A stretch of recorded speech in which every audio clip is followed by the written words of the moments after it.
welcome to MK Easy Learning Maths No Problem channel by Gul. Today we are going to do our countdown grade 7 exercise 4A question number 5, 6 and 7. So सबसे पहले आप question number 5 करेंगे. Question number 5 जो है हमारे पास एक word problem है, तो वर्ड प्रॉब्लम को पहले देख लेते हैं कि वो हमसे क्या कह रहा है. तो देखते हैं कि वो हमें क्या कहता है. तो क्वेश्चन नंबर 5 जो है वो बेसिकली हमसे कह रहा है कि find the lowest perfect square number that is divisible by 12, 16, 20 and 24. तो चलिए इसको ज़रा अब क्वेश्चन की ज़रा डिटेल में चलते हैं. उसने कहा है कि आपने एक ऐसा perfect square lowest perfect square number मालूम करना है जो कि डिविजिबल हो, यानी उसको हम डिवाइड कर सकें 12 से, 16 से, 20 से एंड 24 से. तो चले इसको सॉल्व करते हैं. तो सबसे पहले तो हमें जो नंबर्स दिए हुए हैं हम उसका एलसीएम मालूम करते हैं. तो एलसीएम मालूम करने के लिए जो है मैं चली जाती हूँ यहाँ पर और यहाँ पर अपने नंबर्स को जो मैं उतार लेती हूँ और जो है इसको सिंपल देख लेते हैं. सारे नंबर जो हैं ये सारे के सारे हमारे पास प्राइम नंबर्स हैं, तो 2 से चले जाएंगे. अब यहाँ फर्दर सॉल्व हो रहा है. 2 3 ज़ा 6, 2 4 ज़ा 8, 2 5 ज़ा 10, 2 6 ज़ा 12. अभी फर्दर सॉल्व हो रहा है. 3 का 3, 2 2 ज़ा 4, 5 और 3. और यहाँ पे भी सॉल्व हो गया है. 3 और 1 और 5 और 3. अब ये 3 से चला जाएगा, तो 3 का 1 जो है वो 3 1 ज़ा 3 हो गया और ये 5 एज इट इज़ आ गया और 1 हो गया. अब ये 5 से चला जाएगा. 1 1 1 और 1. तो ये हमें जो है वो फैक्टर्स बेसिकली मिल गए हैं इन नंबर्स के. तो चलो पता करते हैं इसके कि फर्दर इसको हम लोग क्या कर सकते हैं. तो यहाँ पर हमें जो नंबर जो बेसिकली हमारे पास बनता है ये सारे इसके फैक्टर्स हम लोग लिख लेते हैं. तो 2 multiply by 2 multiply 2 multiply by 2 multiply by 3 multiply by 5. तो जैसे कि इस क्वेश्चन को देख के ही हमें अंदाज़ा हो रहा है कि यहाँ पर जो है हमारे पेयर्स जो बन रहे हैं, लेकिन ये जो दो नंबर्स हैं इनके पेयर्स नहीं हैं. तो चलें कोई नहीं, अगर ये नंबर नहीं है तो आप मालूम करते हैं इन सबको मल्टीप्लाई करने से हमें क्या मिलता है. तो 2 2 ज़ा 4 होता है, 4 2 ज़ा 8, 8 2 ज़ा 16, 16 3 ज़ा सॉल्व करते जाते हैं 48 और 48 5 ज़ा 40, 40 4 ज़ा 20 24. तो ये हमारे पास आ गया है 240 नंबर. तो बेसिकली हमें इसके फैक्टर्स जो हैं मिल गए हैं, उसके पेयर्स भी मिल गए हैं और 240 नंबर मिल गया है. तो चलें इसको फर्दर किस तरीके से सॉल्व करते हैं कि 2 का स्क्वायर मल्टीप्लाई 3 मल्टीप्लाई बाई 5, तो ये हो गया है हमारे पास 240. तो अब इसको क्या कर सकते हैं, यहाँ पर हमें ये चीज़ देखनी है, ये बहुत इंपॉर्टेंट है. तो अगर आप लोग यहाँ पर ज़रा सा ध्यान देंगे तो ये 3 और 5 है. अगर हम यहाँ पर 3 और 5 को इनसे मल्टीप्लाई करवा दें तो हो ये भी हमारे पास पेयर की फॉर्म में आ जाएंगे. तो हम इसको कहेंगे कि multiplying both sides by number 3 and 5. ठीक है, 3 and 5 दोनों को की तरफ जो है हमने इसको मल्टीप्लाई करवाना है. तो चलिए करवाते हैं. 2 का स्क्वायर ऐसे ही हो गया, 2 का स्क्वायर एज इट इज़ आ गया. अब ये 3 था, यहाँ से हम इसको 3 से मल्टीप्लाई करते हैं. ये 5 था, अब यहाँ से हम इसको 5 से मल्टीप्लाई करते हैं. यहाँ पे है हमारे पास 240 और 240 को मैं मल्टीप्लाई करवाती हूँ यहाँ पे भी 3 से और फिर 5 से. तो अब अगर हम इसको देखें तो ये भी हमारे पास पेयर बन गया, ये भी हमारे पास पेयर बन गया है. तो अब हमारे पास यहाँ पे पेयरिंग जो है वो कंप्लीट हो गई है. तो चलो इसको फर्दर सॉल्व करते हैं. तो अब यहाँ पे इनको आपस में मल्टीप्लाई कर देती हूँ तो क्या नंबर आता है. तो यहाँ पर अगर मैं इसको फर्दर इसको मल्टीप्लाई करती हूँ 240 को 3 से, और या मैं 3 5 15 को 240 से कर देती हूँ. 240 को मैं 15 से कर देती हूँ. तो 500 2 1 200 12 100 14 एंड 12. तो 0 0 6 और 3. तो ये हमारे पास आ गया यहाँ पे 3 6 0 0. तो ये हमें पता चल गया है कि जब हमने इसको परफेक्ट स्क्वायर मालूम किया है तो वो नंबर क्या है, वो है 3600. ये नंबर है. तो this is the lowest square perfect square which is. अब ये 3600 अब कैसे पता चलेगा, तो भाई ये 3600 जो है वो 12 से, 16 से, 20 से और 24 से कम्प्लीटली डिविजिबल है. तो इसको फर्दर हम लोग जो है ना, यही हमारे पास इसका क्वेश्चन था और उसको यहाँ तक ही हमने सॉल्व करना था क्योंकि हमें सिर्फ ये नंबर मालूम करना था. तो अब इसको मालूम कर लेते हैं. तो मैं लिखती हूँ यहाँ पे जो कि वर्ड प्रॉब्लम है तो आंसर्स हमारे वर्ड्स में होंगे. सो द हमारा क्वेश्चन था बुक में लोएस्ट, ठीक है। तो हमारा lowest perfect square, perfect our lowest perfect square number is 3600, ठीक है। तो ये वो नंबर है जो कि which is divisible by किस से हो सकता है, ये 12 से, 16 से, 20 से एंड 24 से। तो ये हमारा हो गया है आंसर। तो आई होप कि आप लोगों को समझ में आया होगा। बहुत सारे स्टूडेंट्स इस क्वेश्चन को लेके बहुत कंफ्यूज हो जाते हैं। इसके और भी बहुत सारे मुख्तलिफ मेथड्स हैं जिससे सॉल्व किया गया। हो सकता है आपके टीचर ने किसी और मेथड से करवाया हो, तो कोई इशू नहीं है, वो भी बिल्कुल ठीक करवा रहे हैं। तो मैथ्स के क्वेश्चंस को सॉल्व करने के बहुत सारे मेथड्स हो सकते हैं। आई विल ट्राई कि मैं आपको एक और दूसरे मेथड से भी इसको सॉल्व करके दिखा दूँ। तो चलें, अभी ये हमारा क्वेश्चन नंबर 5 जो है वो कंप्लीट हो गया है। अब अपने नेक्स्ट क्वेश्चन जो है वो क्वेश्चन नंबर 6 की तरफ चलते हैं। तो चूँकि यहाँ पर जो हमारी एक्सरसाइज है 4 है, इसके अंदर हमने सब में जो है परफेक्ट स्क्वायर्स ही मालूम करने हैं। तो यहाँ पर जो है हमें लोएस्ट नंबर मालूम करना था, जो कि हमने लोएस्ट नंबर मालूम कर लिया है। और उनकी जो है वो सबसे हमारे क्वेश्चन की जो डिमांड थी वो ये थी कि जो हमारे पास नंबर्स हैं वो नंबर उन सब नंबर से जो है वो डिविजिबल भी हो, यानी कि कोई रिमाइंडर ना बचे। तो 3600 ही वो नंबर था कि जब हम इसको मल्टीप्लाई करेंगे और डिवाइड करेंगे तो वो सबसे ईजिली चला जाएगा। तो क्वेश्चन नंबर 5 जो है वो कंप्लीट हो गया है। अब चलते हैं क्वेश्चन नंबर 6 की तरफ। क्वेश्चन नंबर 6 क्या कहता है, तो हम अपने बुक की तरफ चलते हैं और उसको देख लेते हैं। क्वेश्चन नंबर 6 में हमसे कह रहा है the sum of the squares of two positive whole number is 794 if one of the number is 13 तो फाइंड द अदर। यानी कि इसके अंदर हमें जो है वो सम ऑफ दिया हुआ है। सम ऑफ का मतलब होता है जैसे क्वेश्चन है कि the sum of the square, sum of the square यानी किसी भी दो नंबर्स को जब आपने जमा कर लिया है तो आपके पास एक नंबर आ गया है, ठीक है। अब यहाँ पर एक नंबर दिया है, ये नंबर हमें मालूम नहीं है, तो इसका मतलब है कि हमें पहले नंबर मालूम करना है। तो कौन कौन से नंबर दिए हैं, अब इसका किस तरीके से हम इसका डेटा बनाते हैं, तो ये आप लोग देख लें। बहुत आसान क्वेश्चन है ये भी। और क्वेश्चंस को जो है वो पढ़ के उसकी स्टेटमेंट बनाना सीखिए कि उसकी हम स्टेटमेंट किस तरीके से बनाएंगे। तो हमारे पास जो फर्स्ट नंबर क्या दिया हुआ है उसने, फर्स्ट नंबर इज़ है हमारे क्वेश्चन में वो है 13। और जो सेकंड नंबर है, सेकंड नंबर इज़ अननोन, वो हमें मालूम नहीं है, ठीक है। और दो सम ऑफ जो है वो स्क्वायर कितना है, वो कितना है हमारे पास, वो है हमारे पास 794। तो ये डेटा है। तो अब हमें चूँकि नेक्स्ट नंबर मालूम नहीं है तो लेट जो है वो नेक्स्ट नंबर और सेकंड नंबर ही लिखते हैं। सेकंड नंबर इज़ ये है, हो गया हमारा x, ठीक है। तो जब कभी भी हमारे पास नंबर नहीं होते तो हम उसको x सपोज करते हैं। तो यहाँ पे हमने लेट कर लिया है, डेटा मैंने बना दिया है, इसका सोल्यूशन यहाँ से स्टार्ट होता है। First number is 13, second number is I don't know and sum of the square is इतना है। तो let second number is x। तो अब हमारे पास क्या बनता है, उसने कहा है कि जब आप फर्स्ट नंबर को यानी थे 13 को और सेकंड नंबर को जो कि यहाँ पे x है और उनके जो परफेक्ट स्क्वायर्स हैं उनको जब आप जमा करते हैं तो आपको मिलता है 794। तो ये हो गया हमारा पूरा जो हमें क्वेश्चन दिया वो उसकी स्टेटमेंट ये बन गई है। तो चलें अब इसके फर्दर सॉल्व करते हैं इसको। अब फर्दर सॉल्व करने का तरीका ये है कि अब 13 का जो है स्क्वायर मालूम करते हैं। स्क्वायर का मतलब होता है मल्टीप्लाइंग इटसेल्फ, इन 13 को 13 से करेंगे। तो अगर मैं 13 को 13 से मल्टीप्लाई करती हूँ तो क्या आता है मेरे पास, इसको देख लेते हैं। 961, तो मेरे पास आ गया है 169 plus X square is equal to 794।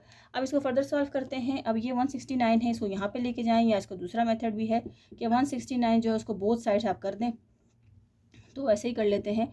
X square is equal to 794, ये पॉजिटिव है, यहाँ जाएगा तो नेगेटिव का हो गया। तो X square is equal to, अब 794 में से मैंने 169 को सब्सट्रैक्ट कर लेती हूँ। तो 794 में से 169 को मैंने सब्सट्रैक्ट किया तो मेरे पास यहाँ पे क्या आता है, हाँ ये आ गया है मेरे पास 625। तो अब 625 जो है ये आ गया है, लेकिन अब इसको मैं फर्दर सॉल्व नहीं कर सकती। क्यों नहीं कर सकती, इस वजह से क्योंकि यहाँ पर आ गया है स्क्वायर, और हमें मालूम है कि जब कभी भी स्क्वायर आ जाता है तो हम उसको मालूम करते हैं by taking square root on both sides. तो चले लेते हैं taking square root on both sides. तो बोथ साइड्स पे जो है अपना स्क्वायर ले लेते हैं, एक्स स्क्वायर का under root is equals to 625 का जो है वो अंडर रूट। तो चलो भाई ये हो गया। अब इस स्क्वायर से तो ये अंडर रूट कैंसिल हो गया, तो यहाँ पर भी हमारे पास 6 बच गया, लेकिन 625 का क्या रूट हमें मालूम नहीं है, तो वो हमें मालूम होगा फैक्टराइजेशन से। ठीक है जी, तो चलते हैं इसकी तरफ। आई होप कि आप लोगों को ये नज़र आ रहा होगा। अब 625 है, तो 625 को चूँकि हम लास्ट वाला नंबर देखें तो 5 है, तो यहीं से हमें पता चल रहा है कि ये 2 से नहीं जाएगा, 3 से हो जा सकता है, जैसे कि 3 2 ज़ा 6 और फिर 2 नहीं आता तो 3 की टेबल 25 नहीं आता, तो 3 से नहीं जा सकता, 5 से करते हैं। 5 1 ज़ा 5, यहाँ पे कैरी, 5 2 ज़ा 10 और 5 5 ज़ा 25, तो 5 2 ज़ा 10 2 और 5 5 ज़ा 25, तो 5 5 ज़ा 25 और 5 1 ज़ा 5।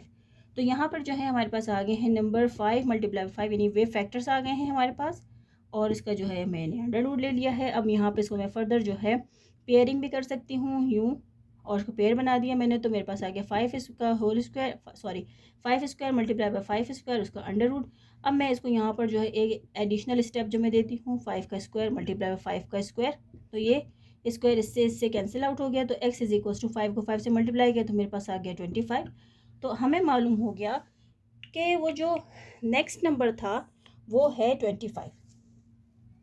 तो यहाँ पर जो है मैं अब इसका आंसर आप लोगों को मैं वर्ड प्रॉब्लम में लिख के दे देती हूँ कि द सेकेंड नंबर इज़ 25। तो ये हमारा आंसर आ गया है क्वेश्चन नंबर 6 का। आई होप कि आप लोगों को सारी चीज़ें समझ में आई होंगी। ये वही चीज़ें हैं जो कि हमने प्रीवियस क्वेश्चंस में की हैं, सब वही तरीका है, सिर्फ और सिर्फ आप लोगों को अब स्टेटमेंट बनाने का भी उन्होंने जो है वो सिखाया है कि स्टूडेंट्स अब किस तरीके से अपने स्टेटमेंट्स बना सकते हैं। तो चलिए अपने नेक्स्ट क्वेश्चन की तरफ, क्वेश्चन नंबर 7 की तरफ चलते हैं। आप लोग इसका स्क्रीनशॉट ले सकते हैं। तो क्वेश्चन नंबर 7 जो है उसमें भी हमें कुछ इसी तरह का ही उन्होंने कोई डेटा दिया हुआ है। तो इसको पहले इरेज करके फिर मैं क्वेश्चन को रीड करती हूँ और फिर उसको फर्दर सॉल्व करेंगे। तो इसके साथ ही आज जो है वो हमारी एक्सरसाइज 4A जो है वो कंप्लीट हो जाएगी। इसके सारे जितने भी हमारे जो है वो क्वेश्चंस नंबर 1 के भी सारे पार्ट कर लिए हैं और उसके जितने वर्ड प्रॉब्लम्स हैं वो भी हमने सॉल्व कर लिए हैं। तो मैं इसका क्वेश्चन नंबर जो है वो 7 को हम रीड कर लेते हैं। क्वेश्चन नंबर 7 हमें दिया हुआ है कि a gardener with 5770 plants wants to arrange them so that the number of rows of plants equal the number of plants in each row, which he does so. He discovered that the number of plants fell short by 6. Find the number of rows the gardener wants to make. तो ये जो है उन्होंने question हमें बताया है, और इस क्वेश्चन को अगर मैं इसका मतलब आप लोगों को समझाऊं तो आप लोगों को ईजिली समझ में आ जाएगा कि वो क्या कहना चाह रहे हैं इसमें। उसमें उन्होंने कहा है कि एक गार्डनर है जिन्होंने 5775 प्लांट्स जो हैं उनको अरेंज किया है, so the number of the rows of plants equal the number of plants in each row. तो जितनी भी रो बन रही हैं, रो बेसिकली इसको कहते हैं, तो जितनी भी रोज बन रही हैं, तो जितने प्लांट्स जितनी रोज हैं उतने ही उन रोज़ में प्लांट्स हैं। फॉर एग्जांपल अगर ये 4 रोज़ हैं तो एक रो के अंदर भी 4 प्लांट्स हैं। उनका कहने का मकसद ये है, इस तरह है। तो इस तरह उसने जो है वो अरेंज की हैं, लेकिन फिर क्या हुआ है कि when he does so he discover that the number of plants fell short by 6। लेकिन जब उसने इस तरह बनाया तो उसको पता चला कि 6 पौधे जो है वो कम हो गए हैं उस परफेक्ट स्क्वायर को कंप्लीट होने में। तो फिर क्या करेंगे, find the number of rows the gardener want to make. तो फिर आपको ये पता करना पड़ेगा कि वहाँ पे उस गार्डनर ने कितनी उसको नंबर ऑफ रोज जो है उसने बनाना चाहता है। तो चलें इसकी तरफ चलते हैं।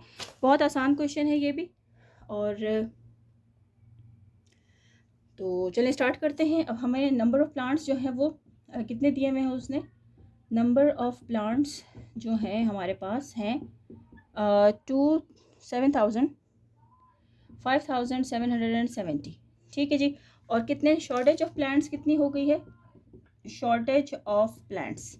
तो शॉर्टेज ऑफ प्लांट्स कितने रह गए हैं उसके पापा कह रहा है कि 6 प्लांट्स जो हैं वो हमारे पास रह गए हैं। तो नंबर ऑफ़ प्लांट्स जो है वो कितने होने चाहिए, हाउ मैनी कितने होने चाहिए, how many plants should be there, तो कितने वहाँ पर होने चाहिए। तो वो इतने होने चाहिए कि अगर हम 5770 में अगर 6 को ऐड कर देते हैं तो वो बन जाते हैं 5000, बहुत ज़्यादा नहीं हो गया या, तो 5776। तो हमारे पास टोटल नंबर कितने होने चाहिए भाई, हमारे पास 5776 होने चाहिए। तो फिर जाके हमारे पास एक परफेक्ट स्क्वायर जो है वो बन जाएगा। तो चलेंगे, हमने मालूम कर लिया है। अब इसको फर्दर सॉल्व करते हैं। फर्दर सॉल्व करने के लिए हमें, चूंकि यहाँ पे परफेक्ट स्क्वायर की बात हो रही है, तो हमें मालूम करते हैं कि इसका परफेक्ट स्क्वायर क्या है। हम इसको बग़ैर किसी वजह के हम खुद से जो है वो स्क्वायर रूट नहीं लेते। ये बात आप हमेशा याद रखिएगा। हम अपनी मर्ज़ी से यहाँ पर स्क्वायर रूट नहीं ले सकते, या हम इसको अंडर रूट नहीं ले सकते। तो सबसे पहले हम इसका जो है मालूम करते हैं। 5776 का जो है वो फैक्टर्स मालूम करते हैं। तो चलें इसको सॉल्व करते हैं। 2 से स्टार्ट करते हैं। तो यहाँ पे मैंने इसको किया, तो ये मेरे पास आ गया है इस तरीके से। इसको फर्दर सॉल्व करती हूँ। 1 4 4 4 4 4 4, ठीक है जी। अब इसको फर्दर सॉल्व करती हूँ तो ये मेरे पास आ जाता है 7, और ये 2 और ये 2 हो गया। अब इसको फर्दर सॉल्व करती हूँ तो ये 3, ये 6 और ये 1 हो गया। अब 361 जो है वो हमारे पास से 2 की टेबल से नहीं जाता। तो अब मैंने 3 से भी किया, 4 से भी किया, वो नहीं जाता। ये जाता है नंबर 19 से। अब मुझे कैसे पता चला, तो मैं इसको डिवाइड कर लेती हूँ। तो 19 की टेबल में जो है वो 19 आता है। सॉरी, मैंने इसको परफेक्ट स्क्वायर मालूम करना है। तो 19 1 ज़ा 19 और 19 2 ज़ा नहीं, तो 19 को हम लोग इसका डिवाइड नहीं करेंगे, हम 19 को 19 से मल्टीप्लाई करेंगे, क्योंकि हमें जो है वो उसका स्क्वायर मालूम करना है। तो 1 और 8, और इस नंबर से जो है इस नंबर 1 ने जो मुझे हिंट दी है, तो 9 1 ज़ा 9, और यहाँ पर इसको ऐड कर लेंगे तो हमारे पास आ गया है ये 7। और फिर इसके बाद इसको 1 से मैंने किया तो मेरे पास आया है 1 9 10 11 12 13 14 15 16 16 का 6 1 कैरी, और यहाँ पे आ गया 360। तो 361 आया है हमारे पास 19। तो 19 19 ज़ा और फिर 19 1 ज़ा। तो ये हो गया है हमारे पास इसकी फैक्टर्स। तो चलिए अब इसको फर्दर किस तरीके से सॉल्व करेंगे। नंबर हमारे पास आ गया है 5776, और इसके फैक्टर्स आए हैं 2 मल्टीप्लाई बाय 2 मल्टीप्लाई बाय 2 कितने हैं, 1 2 3 4, और 19 और 19। तो ये हमारे पास नंबर सारे आ गए हैं। तो अब इसकी यहाँ पे हम लोग इसकी पेयरिंग कर लेते हैं। तो जब मैंने 5 7 7 6 की जब मैंने पेयर किया है, तो स्क्वायर स्क्वायर और 19 का स्क्वायर। तो अब यहाँ पर मैं लूँगी taking square root on both side, taking square root on both side. अब यहाँ पे मुझे जो है वो एक सॉलिड रीज़न मिला है कि भाई इसका स्क्वायर इस पे आ गया है, तो इसको सॉल्व करने के लिए मुझे स्क्वायर रूट लेना पड़ रहा है। मैं बिला वजह से जो है स्क्वायर रूट नहीं ले सकती खुद से, सिर्फ और सिर्फ क्वेश्चन को सॉल्व आउट करने के लिए। तो इसको फर्दर सॉल्व करती हूँ। अब इसको मैंने इंडिविजुअल जो है मैं लिख लेती हूँ, तो वो इजी हो जाएगा समझने के लिए। अब ये स्क्वायर से इसे under square root cancel out हो गया है, तो ये हो गया हमारे पास ये। अब इसको फर्दर सॉल्व करती हूँ। इक्वल्स टू यहाँ पे 2 2 और 19 बच गया है, मल्टीप्लाई 19। तो ये देखिए, मैं इसको फर्दर सॉल्व करती हूँ। 2 को 2 से मल्टीप्लाई किया तो 4 आ गया, 4 को 19 से मल्टीप्लाई करती हूँ तो क्या आता है, ये मैं करके देख लेती हूँ, मुझे नहीं मालूम।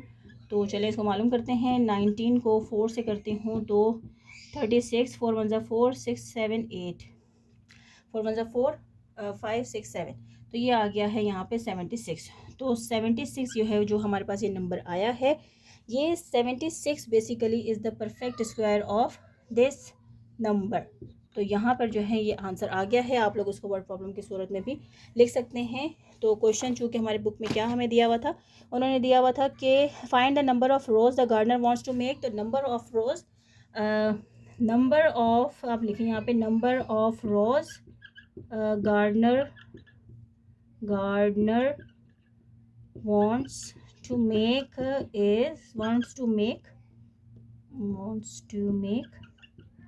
are 76। तो यही हमारा आंसर है। तो आई होप कि आप लोगों को ये समझ में आए होंगे क्वेश्चन। तो अगर आप लोग मेरे चैनल पे न्यू हैं तो आप लोग मेरे चैनल को ज़रूर सब्सक्राइब करें, और जो है वो मेरी वीडियोस आप लोगों को किस तरह की लग रही हैं तो मुझे उसके भी अपनी राय से ज़रूर आगाह करें। और जहाँ पे रहें खुश रहें, अपना बहुत ख्याल रखें, और साथ में मेरे चैनल का भी बहुत ख्याल रखें। Thank you.